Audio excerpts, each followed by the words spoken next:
কেন নামাজ পড়ো না ভাইয়া? এই বাপ, মুসলমানের বাচ্চা, কেন নামাজ পড়ো না? ছেলেরা আমার, কেন নামাজ পড়ো না? কেন নামাজ পড়ো না? মালিক আর কেমনে বললে নামাজ পড়তে?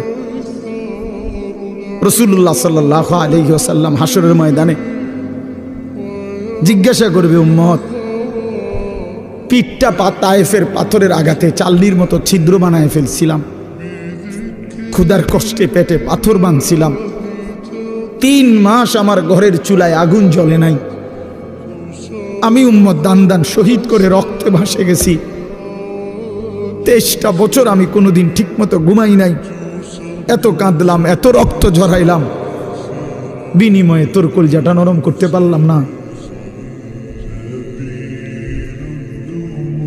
তোর দিলটা নরম করতে পারলাম না উম্মত।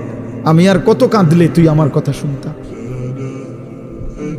আমি আর কত রক্ত ঝরাইলে আমি নবীর কথা মনে পড়তো? বলেন, কি বলবেন ভাই? বলেন, কি জবাব হতে পারে তখন? আল্লাহ